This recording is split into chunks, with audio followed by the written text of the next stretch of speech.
I got a call one day and they said, would you like to come in and meet on this show? It's about relationships and it's about families. And I was like, sure. So I put on a pink dress, drove over, and just sat down and had a conversation about a show that the idea was so good. Immediately on hearing it, I knew it was a great idea because here you've got couples who want to get married, families who are against it, and what I know as a relationship expert is that so much of the issues that we bring into relationships originate in our families. So here's an opportunity to bring the cause and the effect together in the same house.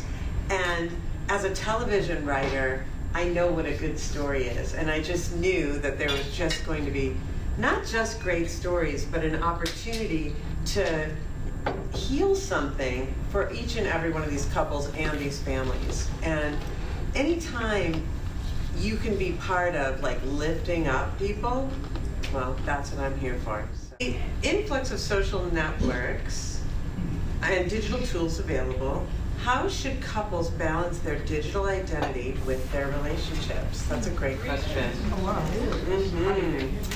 I mean, here's the thing that I don't think we talk about enough when it comes to relationships. Everything can be negotiated. Like, I'm not here to give you rules. What I'm here to say is couples need to have discussions about what they're comfortable with, and then they need to negotiate. So let's say, now this was definitely one of the issues that came up on the show, is that someone had a Instagram, for example, that was very important to them, and they're putting so much effort into it, the partner feels like they're constantly playing third wheel. Or, what is that? Third wheel, yeah, okay. Because I'm like, wait, that would be 5 wheels. Okay. This is the kind of thing, in couples therapy circles, this is what's known as thirds, okay? So there's a third is anything that's outside the couple that the couple needs to manage in order to have harmony inside their relationship. And that could be family members, it could be a job, it could be sports, drugs, alcohol, social media. And when couples have conflicts over thirds, something that's outside of them, that is an opportunity for that couple to really come together, discuss what they're comfortable with, what their boundaries are, and then negotiate from there. So more practically, I think that people have to understand that when, it's really about understanding both sides. So the person who feels very,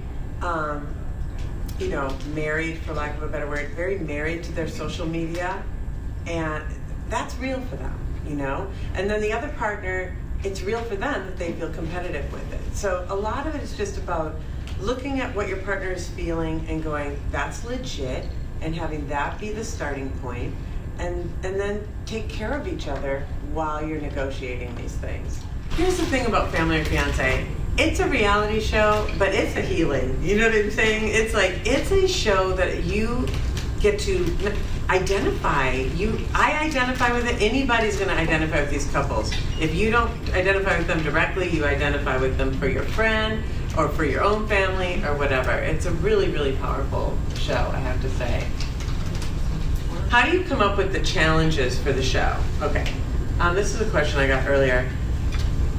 The challenges come directly out of whatever the couples and the families are facing.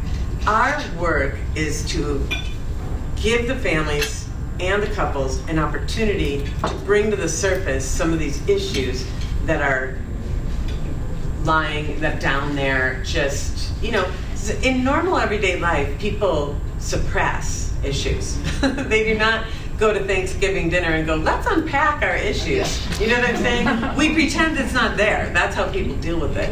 So, but for the purpose of the show, the whole point is to walk in and let it come up. But it's scary. It is scary to let it come up. So we design the challenges to get at whatever needs to come up.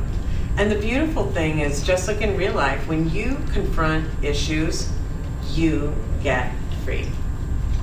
They say the truth shall set you free. It's really true. And you guys, if you have follow-ups, just jump in. This can be a convo. How far should family push if they feel there are red flags in a loved one's relationship?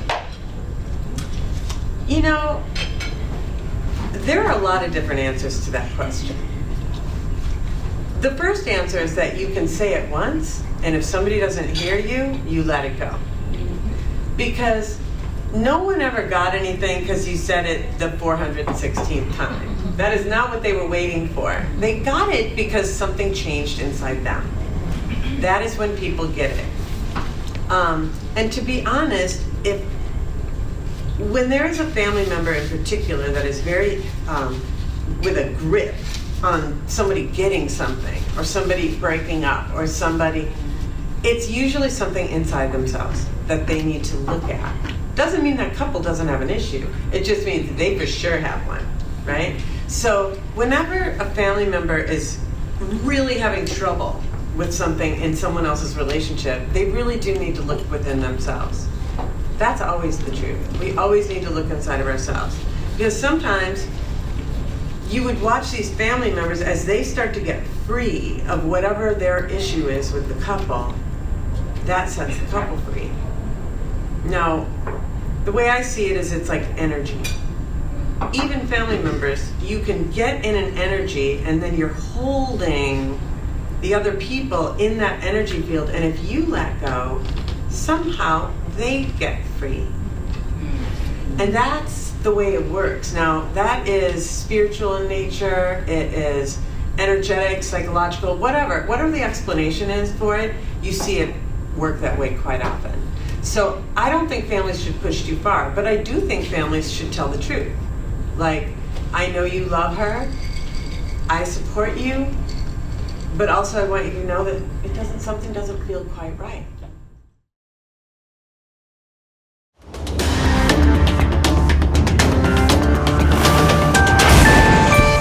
Kingsman Media Group.